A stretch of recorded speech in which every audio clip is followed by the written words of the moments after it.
ტყიბულში დაკრძალეს მასშტაბური ტრაგედიის მიზეზების დადგენაში უკრაინელი ექსპერტებიც ჩაერთვებიან. City Park-ი დღეიდან თბილისის პარკირების კომპანიამ შეცვალა, როგორ აფასებენ სიახლის საკრებულოს დეპუტატები. სირიის ხელისუფლება და რუსეთი ბრალდებებს უარყოფენ ქიმიური იარაღის გამოყენების გამო ოფიციალური დამასკოს საერთაშორისო საზოგადოების კრიტიკის ობიექტი გახდა. მოგესალმებით, თქვენ უყურებთ მოამბეს 18 საათზე.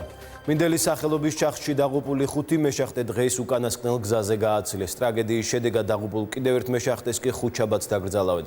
ტყიბულში დღეს ადგილობრივები, პროფკავშირების წარმომადგენლები, საქნახშირის თანამშრომლები და პოლიტიკოსები შეიკრიბნენ.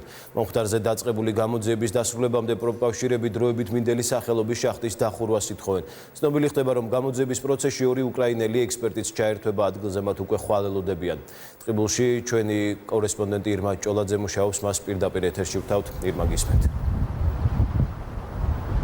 მომხდარი უბედური შემთხვევის შემდეგ მინდელის სახელობის შახტი უნდა დაიხუროს. ეს განცხადება დღეს პროფკავშირების გაერთიანების თავმჯდომარის მოადგილემ ტყიბულში წმინდა გიორგის ტაძრის მიმდებარე ტერიტორიაზე გააკეთა, სადაც მიმდინარეობდა ტრაგიკულად დაღუპული მეშახტეების სამოქალაქო პანაშვიდი. თამაზ დოლაბერიძე მიიჩნევს, რომ ვიდრე დასრულდება საგამოძიებო პროცესი და ვიდრე გაერკვევა თუ რა ხდება რეალურად მინდელის სახელობის შახტში, იქ მადნეულის მოპოვება უნდა შეწყდეს.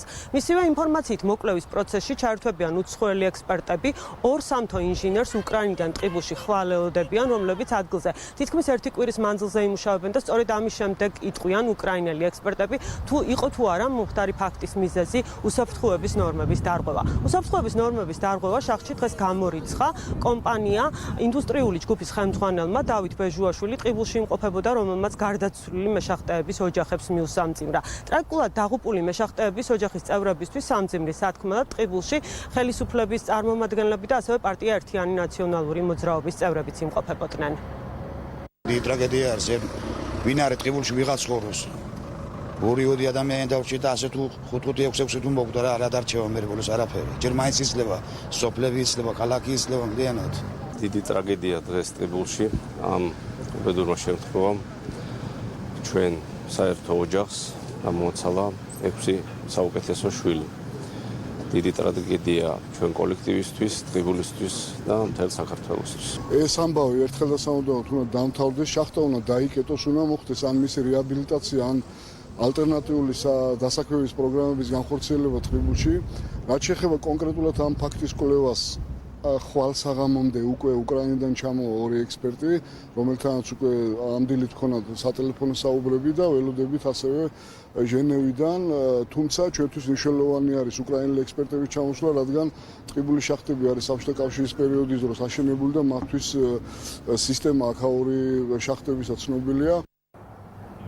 მინდელის სახელობის შახტში მომხდარი უბედური შემთხვევის შედეგად გარდაცვლილი 5 მეშახტე ტყიბულში დღეს დაკრძალეს. გოგი რაფავას დაკრძალვა ხუთშაბათსაა დაგეგმილი. რაც შეეხება დაშავებულებს, ამ დრომდე ერთ-ერთი დაშავებული რჩება ქუთაისის რეფერალურ კლინიკაში. გიორგი ნიქაბაძის ჯანმრთელობის მდგომარეობა ექიმების ინფორმაციით არის სტაბილური და მას სავარაუდოდ რეანიმაციული განყოფილებიდან პალატაში ხვალ გადაიყვანენ. მადლობა ირმა, ტყიბულიდან პირდაპირ ეთერში ირმა ჭოლაძე გვერდებოდა. სააპელაციო სასამართლოში ეგრეთ წოდებული გირგვლიანის საქმეზე მსჯავრდებულ მიხეილ სააკაშვილის პროცესი მიმდინარეობს. მხარეების შესავალი სიტყვის უფლებით სარგებლობენ. პირველმა ინსტანციამ საქართველოს ექს-პრეზიდენტი დამნაშავე ცნოდა 3 წლითა და 6 თვით თავისუფლების აღკვეთა შეუფარდა. მარიამ ქურდიანი აშუქებს ამ საქმის სააპელაციო სარჩელის განხილვას, მას პირდაპირ ეთერში ვთავთ. მარიამ, დასრულდა თუ არა პროცესი და თუ არის უკვე ცნობილი როგორია მხარეთა პოზიცია? დიახ, პროცესი სულ რამდენიმე წამის წინ დასრულდა. დღეს მხოლოდ მოესწრო დაცვის მხარის შესავალი სიტყვა, ვინაიდან ის იყო საკმაოდ მოცულობითი და უფლებადამცველები დაახლოებით 5 საათის განმავლობაში კითხულობდნენ სააპელაციო სარჩელს, თუმცა უნდა აღინიშნოს, რომ ამ სააპელაციო სარჩელის უმრავლესობა იყო საქალაქო სასამართლოს მოსამართლის გიორგი არევაძის კრიტიკა. უფლებადამცველები აცხადებდნენ, რომ მოსამართლემ მიიღო არაობიექტური გადაწყვეტილება და ის იყო მიკერძოებული. მიხეილ სააკაშვილი დამნაშავედ იქნა ცნობილი იმ ქმედების გამო, რაც მისი განხორციელების დროს არ ცვლებოდა დანაშაულად, ვინაიდან პრეზიდენტის გასამართლება მისი კონსტიტუციური შეწყალების უფლებამოსილების გამოყენებისათვის არის უკანონო და სამართლებრივად შეუძლებელია აღნიშნულისთვის პრეზიდენტის გასამართლება.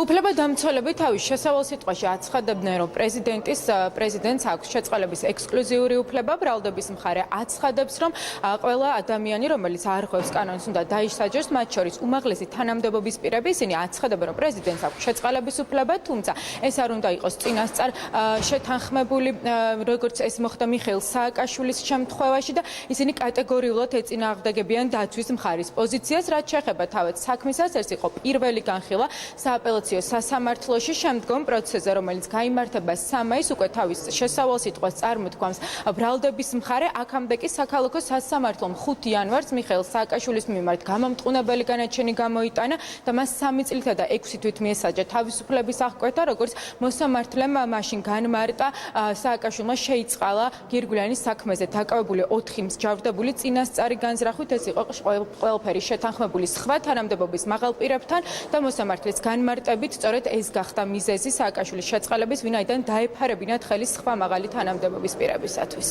მადლობა მარიამ ქურდიანი გვერდთვებოდა პირდაპირ ეთერში. გიორგი გიორგანაშვილის საქმეზე ბრალდებისა და დაცვის მხარე შესავალ სიტყვებს სააპელაციო სასამართლოში 15 მაისს წარმოთქვამენ.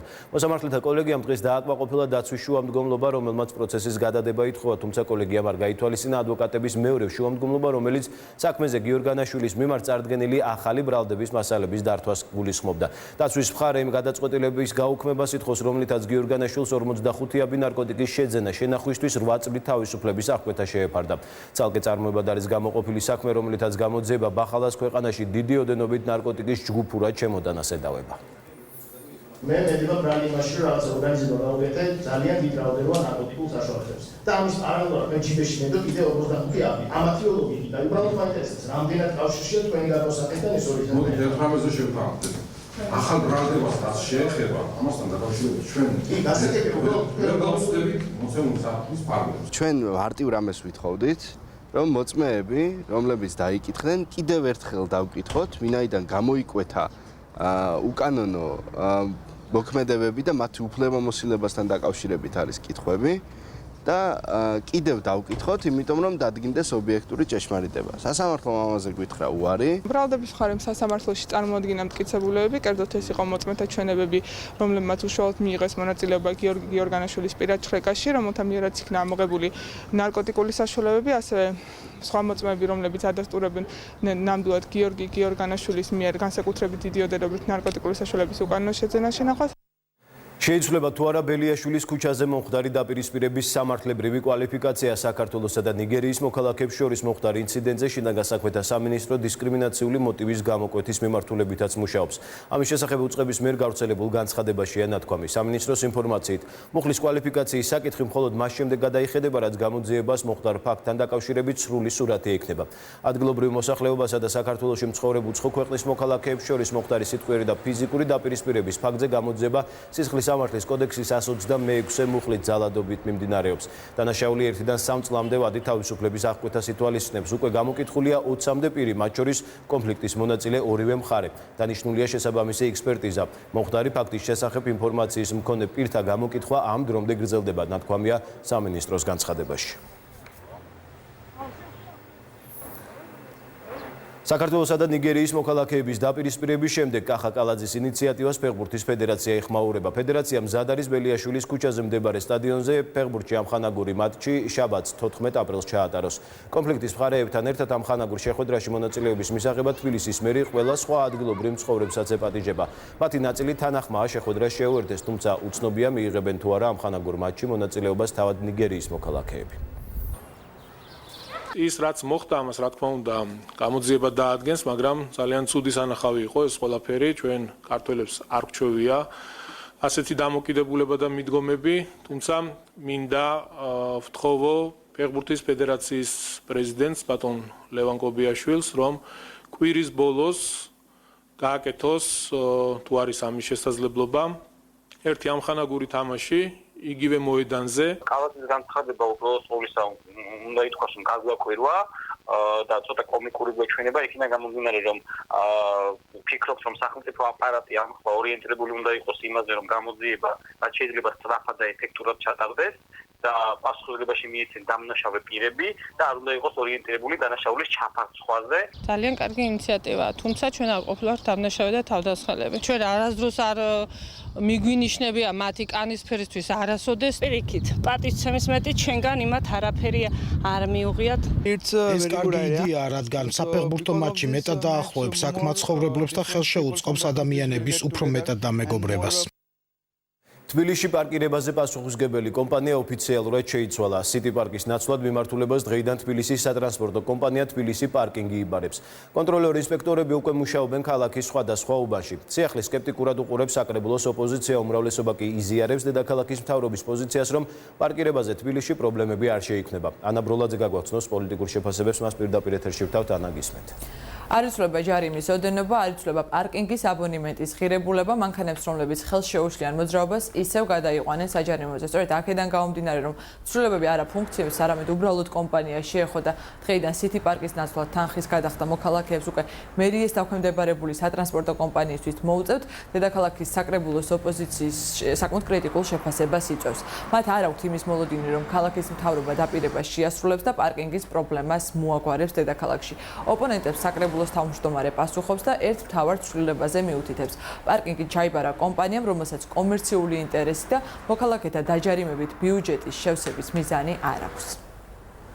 ჩვენი მოქალაქეების აბსოლუტურად არაფერი არ იცვლება, ჯარიმა არის იგივე, საურავი იქნება იგივე, თქვენ ავტომობილებს ისევ გადაიყვანეთ საჯარიმოზე, შესაკრებთა გადაადგილებით ჯამი არ შეიცვლება, უბრალოდ აქამდე თუ გაჯარიმებდათ სიტი პარკი, ახლა დაგაჯარიმებთ კალა პარკი. არანაირი ცვლილება სიტი პარკსა და კონკრეტულ მერიის სატრანსპორტო სამსახურის შორის არ არსებობს გარდა სახელისა. ეს გადაწყვეტილება იყო ნაჩქარები, ვინაიდან დაწყებული ტექნიკური პირობებით არანაირი საშუალება და პირობა ქალაქ თბილისის მერიას არ გააჩნია მათივე განცხადებით, რომ უზრუნველყო თბილისში პარკირების პრობლემის მოგვარება. ჯარიმის გამოწერა ეს იყო პირდაპირ კომერციასთან დაკავშირებული, დღეს უკვე ჩვენ გადავდივართ სამართლიან მიდგომებთან და დარწმუნებული ვარ, რომ ამას მოსახლეობა ნამდვილად იგრძნობს უახლოეს მომავალში. კიდევ ერთხელ მინდა ვთქვა, რომ დღეს თავარი არის ის, რომ მატერიალურ-ტექნიკური ბაზა, ადამიანური რესურსი, კომპანია არის სრულ ზადყოფნაში იმისათვის, რომ სრულფასოვნად განახორციელოს აღნიშნული ფუნქციები.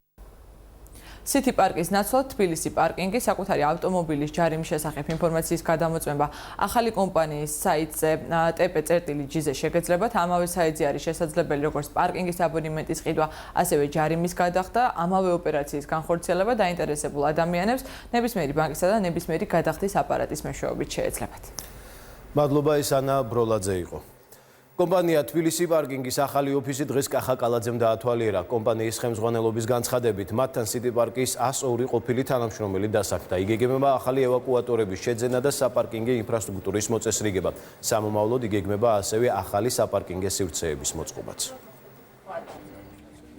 თავიდან ბევრი სკეპტიკურად უყურებდა პროცესს, რომ სატრანსპორტო კომპანია ვერ შეძლებდა ამ უმოკლეს დროში მობილიზებას, თუმცა თქვენ ხედავთ უკვე, რომ ყველანაირი შესაძლებლობა არსებობს იმის, რომ პარკირების სისტემის მენეჯმენტი გაწიოს ტრანსპორტის კომპანიამ და პირობას გაძლევთ, რომ მართლაც საუკეთესო ემსახურებიან ეს ადამიანები ჩვენს ქალაქს და ამყარებენ წესრიგს. თუ ვინმეს პარკირების საფასური გადახდილი აქვს, ეს ავტომატურ რეჟიმში აისახება ჩვენს ბაზაში, რაც შეეხება უკვე 10 აპრილიდან თუ ვინმეს გაუვა, შეუძლია ეწვიოს როგორც საიტს, ასევე დარეკოს ცხელხაზზე და მიიღოს მასის სასურველი ინფორმაცია.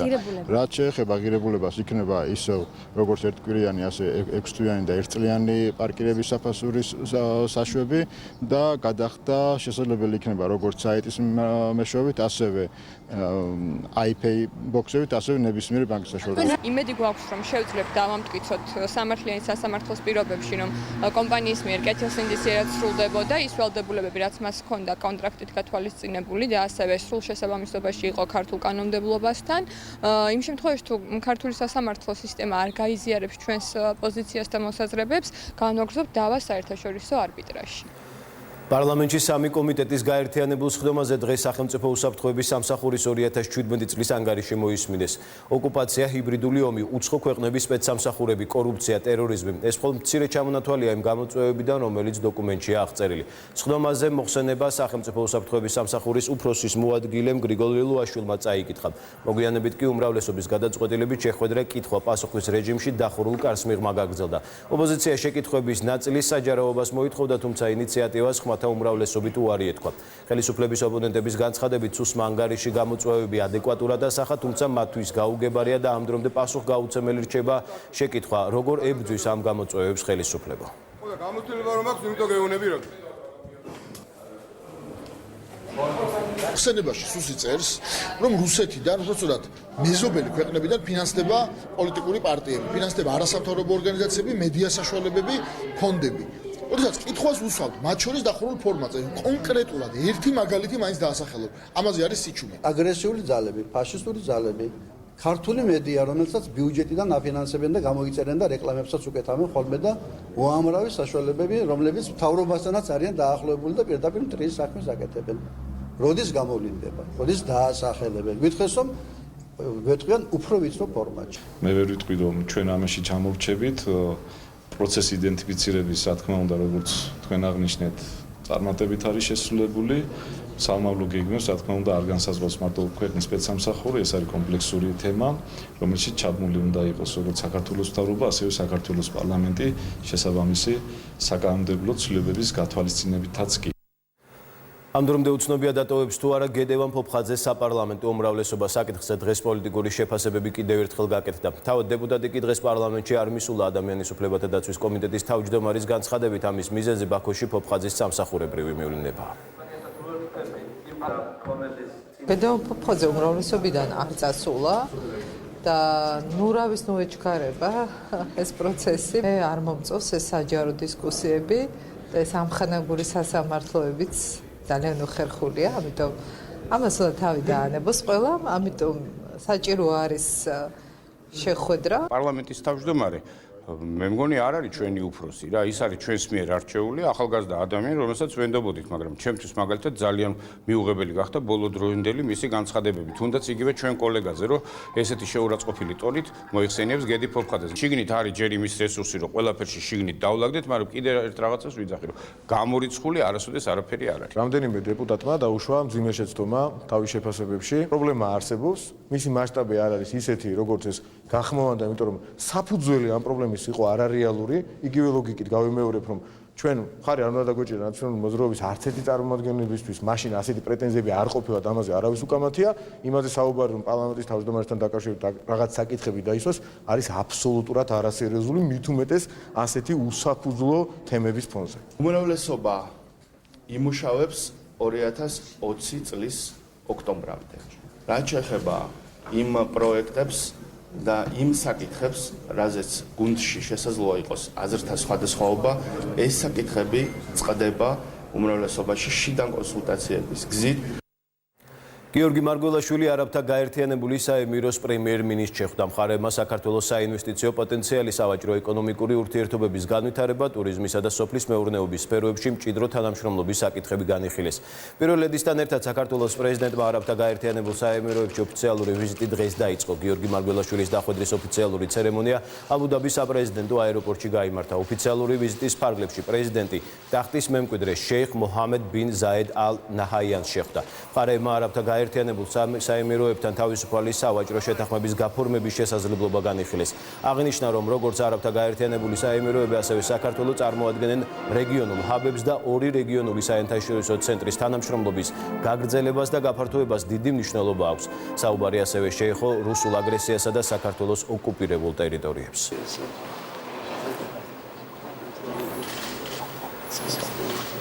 კომპანია ცენტრპოინტის დაუსრულებელ მშენებლობებთან დაკავშირებით სამმხრივი შეხვედრა გაიმართება. დაზარალებული მენაშენეების ნაწილი დღეს თბილისის პროკურორის მოადგილეს შეხვდა. განხილვის საგანი კომპანია ცენტრპოინტსა და კომპანია M კვადრატ შორის გასაფორმებელი ხელშეკრულება იყო.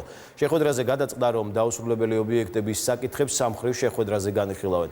დაზარალებული მენაშენეების ნაწილის განცხადებით ისინი არ მოაწერენ ხელს დოკუმენტაციას, თუ პროცესში მშენებელ კომპანიად კვლავ ცენტრპოინტი იქნება წარმოდგენილი. მოქალაქეები მოითხოვენ, რომ მათთან შეთანხმება მხოლოდ M კვადრატ გააფორმოს. ოთხოვნების დაკმაყოფილებამდე კი დაზარალებულები მსჯავრდებულებთან, რუსუდან კერვალიშვილთან და მაია არჩეულიშვილთან საპროცესო შეთანხმების გაფორმებას არ დათანხმდებიან.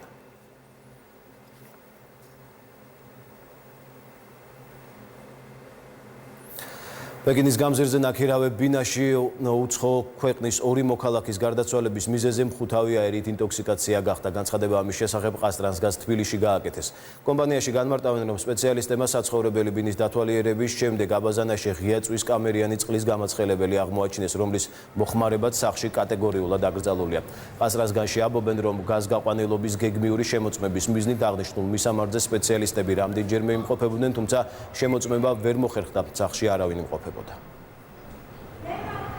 ჩვენი სპეციალისტები მისუყვები იყვნენ გეგმიური შემოწმებისას ამ მისამართზე რამოდენიმეჯერ, თუმცა არ მოხდა შემოწმება, რადგან კარი არავინ გააღო. ჩვენ მუდმივად გავცემთ რეკომენდაციებს, რომ არ შეიწყება მისი საცხოვრებელ ფართში დამონტაჟება, რადგან გამყოფს CO-ს და ჰაერს იღებს ოთახიდან. პირველ კლასელთა რეგისტრაციის პირველი ეტაპი დაიწყო დღეიდან 2018-2019 სასწავლო წლისთვის. ეს ეგრეთ წოდებული სკოლის შიდა რეგისტრაციაა, რომელიც 27 აპრილის ჩათვლით გაგრძელდება. თავდაპირველად რეგისტრაცია განხორციელდება საჯარო სკოლაში და დარეგისტრირდებიან ის მოსწავლეები, რომლის და ან ძმაც სწავლობს ამ სკოლაში, ან რომლის მშობელიც სკოლის თანამშრომელია. მომდევნო ეტაპი საყოველთაო რეგისტრაციას გულისხმობს და ის 8 მაისიდან დაიწყება და 8 ივნისის ჩათვლით გაგრძელდება. მესამე ეტაპზე რეგისტრაცია განხორციელდება სკოლაში. ორი ეტაპის დასრულების შემდეგ გამოთავისუფლებულ ვაკანტურ ადგილებზე მოსწავლის ჩასარიცხად აუცილებელი დოკუმენტაციის წარდგენის საფუძველზე. სკოლებში რეგისტრაციის ბოლო ეტაპი 2 ივლისიდან 16 ივლისის ჩათვლით გაგრძელდება. დღესვე იწყება პროფესიული განათლების მიღების მსურველთა რეგისტრაციაც. სავალდებულო დოკუმენტები, რომლებიც უნდა წარადგინოს თვითმფრინავმა მშობელმა, გახლავთ პირველ რიგში თვითონ მშობლის ან მოსწავლის კანონიერი წარმომადგენლის განცხადება, რომელიც უნდა შეიცავდეს აუცილებლად ინფორმაციას როგორც საცხოვრებელი ადგილის, ასევე მშობლის რეკვიზიტების შესახებ, ეს ტელეფონის ნომერი იქნება თუ სამუშაო ადგილი. ასევე მნიშვნელოვანია, რომ თვითმფრინავმა მშობელმა დროულად მოამზადოს დაბადების მოწმობის ან პირადობის დამადასტურებელი დოკუმენტის სანოტარო წესით დამოწმებული ასლი. თბილისში რამდენიმე ინფრასტრუქტურული პროექტის განხორციელება იწყება. ფონიჭალაში ახალი გზის მშენებლობა მიმდინარეობს. ქალაქის მთავრობის გეგმებშია რამდენიმე ხიდისა და ცენტრალური გზის რეაბილიტაციაც. სამუშაოებზე საერთო ჯამში 71 მილიონამდე ლარი უნდა დაიხარჯოს. მარიამ აბცეაურის სიუჟეტი დეტალებით. აქ შენდება ქვემო და ზემო ფონიჭალის შემაერთებელი გზაგამტარი. ზემო და ქვემო ფონიჭალა შორის გადაადგილებისთვის მოსახლეობას ამჟამად ლიანდაგების გავა უწევს. ეს ამ ორ უბანს შორის ყველაზე მოკლე გადასასვლელია. არსებობს უსაფრთხო ალტერნატივად შემოვლითი გზა, თუმცა მისი სიგრძე 5 კილომეტრია, ამიტომ ამ მარშრუტით ფეხით მოსიარულეები თითქმის არ სარგებლობენ. ეს ვითარება სავარაუდოდ აგვისტოდან შეიცვლება, როდესაც ზემო და ქვემო ფონიჭალა შორის ახალი გზაგამტარი გაიხსნება. პროექტი 2 წლის წინ დაანონსდა, მშენებლობა კი მიმდინარე წლის მარტში დაიწყო. 2.300.000 ლარის ღირებულების სამუშაოების დასრულების შემდეგ ორ უბანს შორის მანძილი 500 მეტრამდე შემცირდება. 40 მეტრიანი გვირაბი, რომელიც გადის რკინიგზის ქვეშ და 300 მეტრი გზა. ძირითადად 10 ტონამდე გვირთამწეობის მანქანებისთვის, რომელიც დააკავშირებს ამ ორ უბანს და აღარ იქნება ეს პრობლემები, რომელიც ახლა არის. ხალხი გადადის რკინიგზაზე, ხდება უბედური შემთხვევები. კიდევ ერთი პროექტი, რომლის განხორციელებაც წელს იგეგმება, მდინარე კლდანულაზე გადასასვლელი ხიდების რეაბილიტაციაა. პროექტის ღირებულება 8 მილიონი ლარია. განახლებული ინფრასტრუქტურით სარგებლობა მოსახლეობას მომავალი წლის ზაფხულიდან შეეძლება. 2018 წელს დაიწყება იმ ხიდის მშენებლობაც, რომელიც ვაშლიჭვრის დასახლებას მარშალ გელოვანის გამზირთან დააკავშირებს. პროექტის ღირებულება 4.300.000 ლარია. 8 მილიონ ლარზე მეტი დაუჯდება დედაქალაქის ბიუჯეტს სარაჯიშვილის გამზირზე არსებული ძველი ხიდების რეკონსტრუქცია. პროექტი უკვე დაწყებულია და მომავალ წელს უნდა დასრულდეს. წელსვე მდინარე ვერეზე მაღლივ კორპუსთან ძველი ხიდის რეაბილიტაცია დამთავრდება, რაშიც დედაქალაქი 9 მილიონს დახარჯავს. რაც შეეხება გზებს, წელს რეაბილიტაცია ჩაუტარდება შარტავას და კანდელაკის ქუჩებს. კაპიტალურად შეკეთდება ტაბიძისა და დადიანის ქუჩები, კახეთის გზატკეცილიდან სოფელ ნასაგურამდე მისასვლელი საავტომობილო გზა. სპეციალისტების ნაწილი ამბობს, რომ გზების რეაბილიტაციაზე არანაკლებ მნიშვნელოვანი სანიაღვრეს სისტემების მოწესრიგებაა. პრობლემა არის გამტარუნარიანობა და აი თქვათ სანიაღვრე კანალიზაციის სისტემები უნდა იყოს უფრო მაღალი ხარისხი გაცილებით, უნდა იყოს მეტი დაფინანსება გამოყოფილი. მერიაში ამბობენ, რომ მიწისქვეშა კომუნიკაციების განახლებას ან მთლიანად გამოცვლას გზების რეაბილიტაციის პარალელურად იმ შემთხვევაში ახორციელებენ, თუ კი ამის საჭიროება დგას. დღეიდან ჩვენ ვიწყებთ დიდი რომში პეტრიწის ქუჩის სრულ რეაბილიტაციას. გარდა ამისა, ჩვენ ვიწყებთ რამიშვილის ქუჩის რეაბილიტაციას, სადაც შეიცვლება დაზიანებული საკომუნიკაციები, იქაც ანალოგიურად აღდგება როგორც სავალი გზის საფარი, ასევე ბორდულები, ასევე ტროტუარები. გზების კეთილმოწყობაზე წელს თბილისის ბიუჯეტიდან 53,664,000 ლარის დახარჯვა იგეგმება. ხიდების და გვირაბების რეაბილიტაციაზე კი გეგმის თანახმად 17 მილიონამდე ლარი გამოიყოფა. დიდი დარტყმა კრემლს ამერიკის შეერთებული შტატების მიერ რუსეთისთვის სანქციების გაფართოება საფონდო ბირჟებზე რუსული კომპანიების აქციების მკვეთრი გაუფასურება მოყვა. რუსული რუბლის ფასი კი დოლართან მიმართებაში 3%-ით დაეცა. ყველაზე დიდი დარტყმა მიიღეს იმ ოლიგარქებმა და მათ მიერ კონტროლირებულმა კომპანიებმა, რომლებიც სასანქციო სიაში ფიგურირებენ. საერთო ჯამში ზარალი 50-მდე ბიზნესმენს მიადგა. ზარალის ჯამურმა აღირებულებამ მხოლოდ პირველ დღეს 12 მილიარდი დოლარი შეადგინა. რუსეთის ცენტრალური ბანკის ხელმძღვანელობაში აცხადებენ, რომ ვალუტის კურსის ასეთი ცვლილება ადეკვატურია და ამ ეტაპზე ჩარევას არ საჭიროებს. ამერიკის შეერთებულმა შტატებმა საპრეზიდენტო არჩევნებში რუსეთის შესაძლო ჩარევის გამო 38 ფიზიკურ და იურიდიულ პირს სანქციები 6 აპრილს დაუწესა. სიაში მოხვდა რუსეთის წამყვანი ენერგეტიკული, ფინანსური და სამრეწველო კომპანიები. სირიის ქალაქ დუმაში ქიმიური იარაღის გამოყენების გამო ოფიციალური დამასკოს საერთაშორისო საზოგადოების კრიტიკის ობიექტი გახდა. მკაცრი ზომების მიღებას გეგმავენ დასავლეთის ქვეყნები. კაიროში მომხდარს ომის დანაშაული უწოდეს. სირიის ხელისუფლება და რუსეთი ბრალდებებს უარყოფენ. მოსკოვი გაეროს უშიშროების საბჭოში საკუთარი რეზოლუციის წარდგენას გეგმავს. სირიის ქალაქ დუმაში ქიმიური იარაღის გამოყენების გამო შეერთებული შტატები სირიას დაემუქრა და პრაქტიკული მოქმედებაც დაიწყო. ვაშინგტონმა სირიის სანაპიროსკენ სამხედრო ხომალდი დონალდ კუკი გაგზავნა. სირიის სახელმწიფო ჯარები მოსალოდნელი საფრთხის პირობებში გადაჯგუფებას ახდენენ. თოსანი რაკეტებით აღჭურვილი ხომალდი სირიის სანაპიროდან 100 კილომეტრშია. დამასკოს მახლობლად მომხდარი საშინელი თავდასხმის გამო გადაწყვეტილებას მივიღებთ. პასუხი სწრაფი და ძალისმიერი იქნება. ჩვენ ვერ დაუშვებთ მსგავს საშინელებას, განსაკუთრებით მაშინ, როდესაც ჩვენი ძლიერების გამო ამის შეჩერება შეგვიძლია. უშიშროების საბჭოს ხდომაზე დონალდ ტრამპმა რამდენიმე ვარიანტზე ისაუბრა. სირიის სანაპიროებისკენ მიემართება კიდევ ერთი სამხედრო ხომალდი და ფრთოსანი რაკეტებით აღჭურვილი წყალქვეშა ნავი. სირიაში ქიმიური იარაღის გამოყენების შესახებ ინფორმაციას რუსეთი სიცრუეს და პროვოკაციას უწოდებს. სავარაუდო ქიმიური თავდასხმის ადგილზე ექსპერტების მუშაობას უსაფრთხოების გარანტიების არარსებობის გამო ის მხარეები არ უშვებენ, რომლებიც ქიმიური იარაღით სპეკულაციას ახდენენ და სირიის საწინააღმდეგო და რუსოფობიურ პოლიტიკას ატარებენ. ქიმიური იარაღის გამოყენებით 70 ადამიანის დაღუპვა გაეროს უშიშროების საბჭოში შეერთებული შტატებისა და რუსეთის დაპირისპირების მიზეზი გახდა. სირიის ხელისუფლების წინააღმდეგ მოქმედების შემთხვევაში გაეროში რუსეთის ელჩი შეერთებულ შტატებს მძიმე შედეგებით დაემუქრა. შეერთებული შტატების ელჩის თქმით, ვაშინგტონი ნებისმიერ შემთხვევაში მიიღებს ზომებს. მოუწოდებთ დასავლელ პოლიტიკოსებს შეზღუდონ აგრესიული რიტორიკა, რაც გლობალურ უსაფრთხოებას საფრთხეს უქმნის. ადგილზე ექსპერტები გაუგზავნოთ და სირიის ხელისუფლება რუს სამხედროებთან ერთად მათ ქალაქ დუმაში ჩაიყვანს. ამერიკის შეერთებულ შტატებს სურს, რომ მონსტრმა პასუხი აგოს. სურვილი შემთხვევაში რუსეთს ამ სასაკაო შეჩერებას შეეძლო, მაგრამ მოსკოვი ასაც სრულ მხარდაჭერას უცხადებს. დაღუპული ბავშვების სურათები რუსეთის მთავრობისთვის არაფერს ნიშნავს. მივახციეთ დროს, როდესაც მსოფლიომ სამართლიანობა უნდა იხილოს.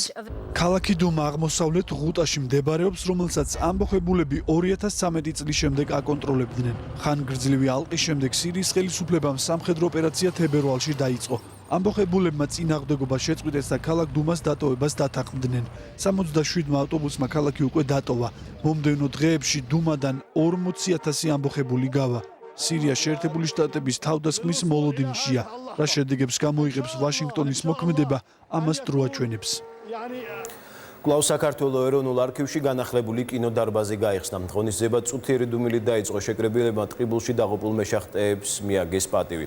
განახლებული დარბაზი ქვეყანაში ერთადერთია, სადაც პროექცია კინოფირიდან არის შესაძლებელი. რეაბილიტირებული დარბაზის გახსნის პარალელურად არქივში მოეწყო ფოტოგამოფენაც. გამოტანილ ნამუშევრებზე ქართული ფილმების შექმნის პროცესია აღბეჭდილი.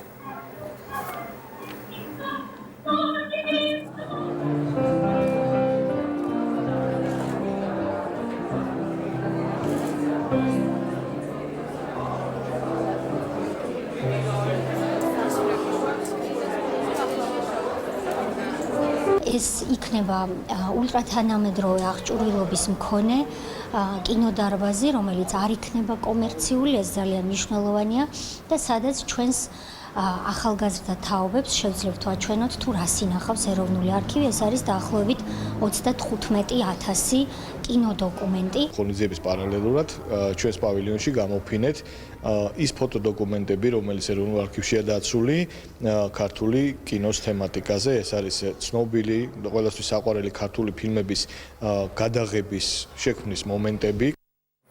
თურქული ისლამური ხელოვნების გამოფენა. ამ სახელწოდების ექსპოზიციას მასპინძლობს თბილისის სახელმწიფო უნივერსიტეტი. გამოფენაზე წარმოდგენილია ბურსას მუნიციპალიტეტის ხელოვნებისა და პროფესიული განათლების ცენტრის მოსწავლეების ნამუშევრები. მათ შორის ისეთი დარგებიდან, როგორიცაა ფაიფური, ერბუ, კალიგრაფია და ხალიჩების ქსოვა. გამოფენა 13 აპრილამდე გაგრძელდება.